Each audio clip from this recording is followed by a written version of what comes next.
ও রাজবাড়ী জেলার মুসলমান শোনো, যে কথা বলতেছিলাম, আমার নবী বলেন ইন্নাল জান্নাতা তাশতাকু ইলা খামসাতি নাফারিন তালিউল কুরআন।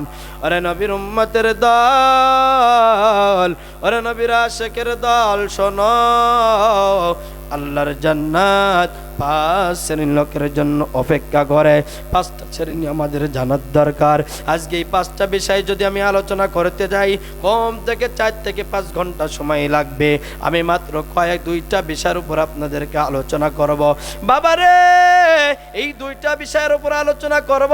আলোচনা করার পরে এই 2টা বিষয়ের উপরে আপনারা আলোচনাটা ধরার চেষ্টা করবেন রে বাবা।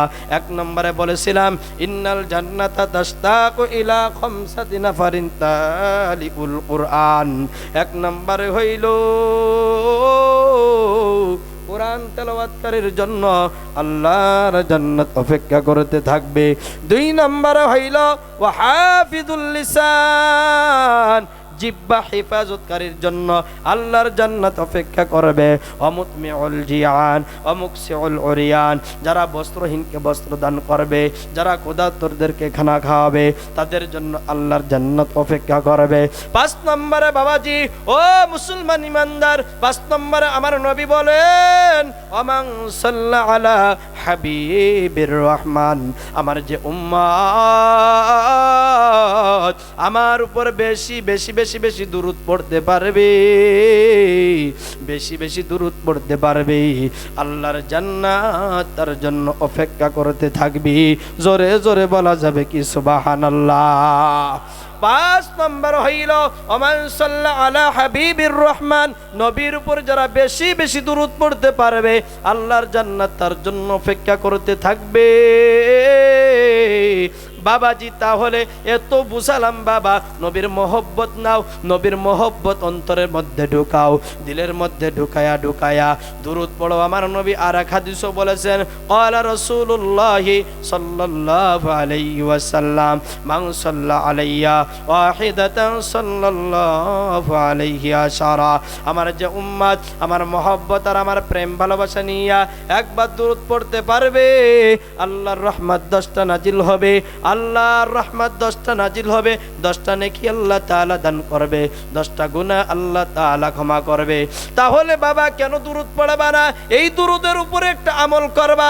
এর উপর আজকে হালকা কিছু আলোচনা করি, কথায় কথা চলে আসলো, এই জন্য আপনাদেরকে ছোট্ট একটা ঘটনা শোনাই। একদিন আল্লাহর এক বান্দা হজের মৌসুমে হজ করার জন্য রওয়ানা, আল্লাহর বান্দা হজ করার জন্য রওনা করেছেন, সোনার মক্কা মদিনায় গিয়েছেন হজ করার জন্য। কিন্তু আল্লাহর বান্দা এমন একটা জায়গায় অবস্থান করেছেন, আল্লাহর বান্দা আসরের নামাজ সময় হয়ে গিয়েছে, আল্লাহর বান্দা আসরের নামাজ আদায় করবে, কিন্তু আল্লাহর বান্দা পানি খোঁজে, পানি পায় না, ওযু করবে, নামাজ আদায় করবে। আল্লাহর বান্দা চিন্তা করতেছেন, পানি যখন আমি পাইলাম না, আল্লাহর বান্দা ডাইনে বামে সামনে পিছনে চতুর্দিকে নজর করে দেখে রে, পানির কোনো ব্যবস্থা নাই, কোনো ব্যবস্থা নাই। তখন আল্লাহর বান্দা তায়াম্মুম করার জন্য প্রস্তুতি গ্রহণ করেছে। হঠাৎ করে ওই আল্লাহর বান্দা যেখানে অবস্থান করেছিলেন তার পাশে একটা বাড়ি ছিল, ওই বাড়ির থেকে ছোট্ট একটা মেয়ে, ওই মেয়েটার বয়স মাত্র 9 থেকে 10 বছর। ও আমার পদ্রালালের মা ও বোনেরা, দিলের কান লাগায় শোনো রে মা, আমলের নিয়তে শোনো, আর আমি তোমরা যাতে আমল করো এরকম নিয়তেই করেছি। আমি যখন স্টেজে আসলাম, আমি আল্লাহর দরবারে দোয়া করে আপনাদের স্টেজে উপস্থিত হয়েছি, 2 খানা হাত উত্তোলন করে বললাম, আল্লাহ আমার জবান থেকে এমন কিছু কথা তুমি মাওলা বের করে দিও, এই রাজবাড়ী জেলার মুসলমানেরা যাতে এর উপরে কিছু, আল্লাহ যাতে এর উপরে আমল করে করে জান্নাতের মেহমান হতে পারে, আল্লাহ তুমি তৌফিক দান করিও।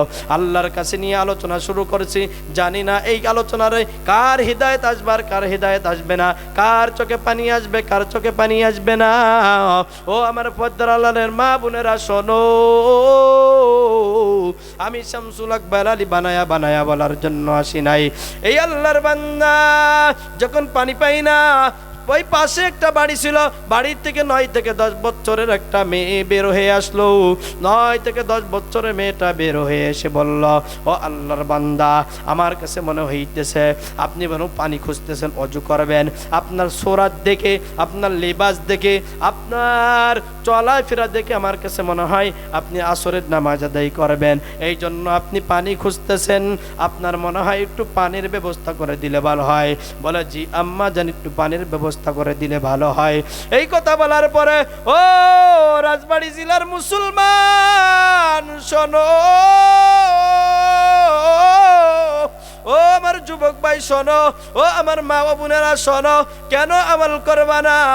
আল্লাহর জান্নাত 5 শ্রেণীর লোকের জন্য অপেক্ষা করে। তার মধ্যে 5 নম্বর হইল ওমান সাল্লা আলা হাবিবির রহমান, যে নবীর উপর বেশি দরুদ পড়ে আল্লাহর জান্নাত তার জন্য অপেক্ষা করতে থাকে রে বাবা। ওরে আমার যুবক ভাই, ওই ছোট্ট মেয়ে যখন বলার পরে আল্লাহর বান্দা বলল, হ্যাঁ মা, একটু পানির ব্যবস্থা করে দাও। এরপরে যখন পানির ব্যবস্থা করে দেওয়ার জন্য, আপনারা কূপ চেনেন? কূপ, কুয়া চিনেন? রশি দিয়ে বালতিতে পানি উঠাই। ওই ছোট্ট মেয়েটা কুয়ার পাশে যাইয়া কয়েকবার যেন তুরবুর করে কি যেন পাঠ করলো। কুয়ার পাশে যে কয়েকবার তুরবুর করে কি যেন পাঠ করলো, করে ওই কুয়ার মধ্যে থুতু ফেলার সাথে সাথেই আমার আল্লাহ তাআলা কূপের পানিগুলো সা সা করতে করতে কূপের মুখে এনে দিলে। আল্লাহর বান্দা ওযু করলেন, আর আল্লাহর বান্দা ওযু করে আর চিন্তা করে, এই ছোট্ট মেয়েটা মাত্র 9 থেকে 10 বছর বয়স, কিন্তু এই মেয়েটা কি গুণমন্ত্র জানে, এই মেয়েটা কি তদবির জানে, এই মেয়েটা কি কারামতি জানে, যে সেই গুণমন্ত্র, সেই তদবির আর সেই কারামতি দিয়া দিয়া এই ছোট্ট মেয়েটা কূপের পানিগুলো উপরে নিয়ে আসলো। আল্লাহর বান্দা চিন্তা করার ভাবে, আমি যদি এখন মেয়েটার কাছে জিজ্ঞাসা করতে যাই তাহলে আসরের নামাজের সময় চলে যাবে। আল্লাহর বান্দা দ্রুত ওযু সেরে নিলেন, নামাজ আদায় করলেন। আল্লাহর বান্দা নামাজ আদায়ের পর তখন ওই বাড়ির কিনারা যে আবার সালাম জানায় বলো, আম্মা জান, তুমি কি বাড়ির মধ্যে আসো কি? মা, ও মা, তুমি কি ঘরের মধ্যে আসো? আম্মা জান, তুমি কি বাড়ির মধ্যে আসো? এই কথা বলিয়া ও আমার যুবক ভাইয়া, পদ্মার আলার মা বোনেরা, দিলের কান লাগা শোনো।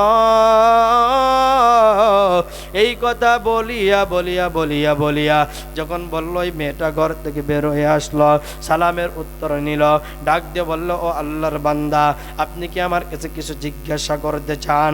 তখন আল্লাহর বান্দা ডাক দিয়ে বলে, ও মা, তোমার বয়স আমার কাছে মনে হয় মাত্র 9 থেকে 10 বছর। বলে, জি হুজুর, আমার বয়স মাত্র 9 বছর। তাহলে বলো, তুমি কি গুণমন্ত্র জানো? তুমি কি তদবির জানো? তুমি কি কারামতি জানো? যেই গুণমন্ত্র, সেই তদবির আর সেই কারামতি দিয়া এই কত দূরে, এই কূপের কত তলে পানি ছিল, কিন্তু তুমি সেই তদবির, গুণমন্ত্র, কারামতি দিয়া তুমি কূপের পানিগুলো কূপের মুখে নিয়ে আসলা, কেমলে আনলা? এই কথা বলার পরে আল্লাহর বান্দা নজর করে দেখে রে,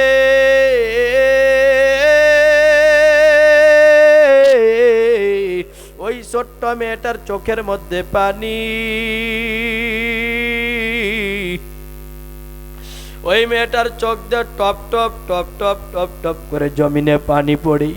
ওই মেয়েটা ডাক দিয়ে বলে, ও আল্লাহর বান্দা, তাহলে শোনেন, আমি কোনো গুণমন্ত্র জানি না, আমি কোনো তদবির জানি না, আমি কোনো কারামতি জানি না। আমি আমার মায়ের জবান থেকে শুনেছি, আমার মা নাকি কোন আলেমের জবান থেকে শুনেছে, মান সাল্লা আলাইয়া ওয়াহিদাতান সাল্লাল্লাহু আলাইহি আশারা, নবীর কোন উম্মতেরা যদি একবার নবীর উপর দুরূদ পড়তে পারে মোহব্বত আর প্রেম ভালোবাসা নিয়া, তাহলে নাকি আল্লাহ তাআলা 10টা রহমত নাজিল করে, তাহলে নাকি আল্লাহ তাআলা 10টা গুনাহ মাফ করে, তাহলে নাকি আল্লাহ তাআলা 10টা নেকি দান করে। আমার আম্মা জান আমাকে শুনাইছে, যেদিন থেকে আমার মা এই বয়ান শুনেছে সেদিন নাকি আমি আমার মায়ের গর্ভের মধ্যে ছিলাম। আমার মা ও আমার রাজবাড়ী জেলার মা ও বোনেরা, ও বড় কলকলিয়ার মা ও বোনেরা, ও কালুখালীর মা ও বোনেরা, তোমাদেরকে আমি শামসুল আকবাল আলী বলবো। আর হয়তোবা তোমাদের সামনে কোনোদিন আসবো কিনা জানি না, আর তোমাদেরকে এরকম বয়ান করার সুযোগ পাবো কিনা জানি না। আল্লাহ রিজিক রাখলে পারবো, আর রিজিক না রাখলে পারবো না।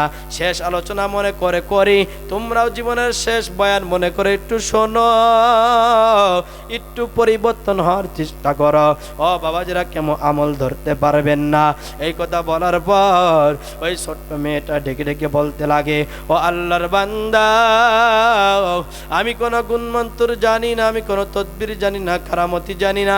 আমার মা আমাকে শুনাইছে, আমি নাকি যখন আমার মায়ের গর্ভের মধ্যে ছিলাম, আমার মায়ের গর্ভের মধ্যে থাকা অবস্থায় আমার মা কোন আলেমের জবান থেকে শুনেছে, নবীর উপর নাকি একবার দুরূদ পড়লি, নবীর উপর একবার দুরূদ পড়লে আল্লাহর রহমত 10টা নাজিল হয়, 10টা নেকি আল্লাহ তাআলা দান করে, 10টা গুনাহ আল্লাহ তাআলা ক্ষমা করে।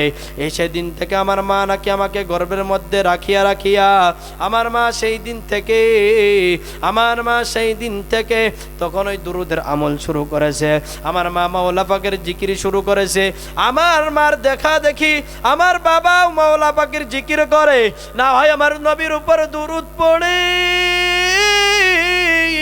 আর না আমার মাওলা পাকের জিকির করে।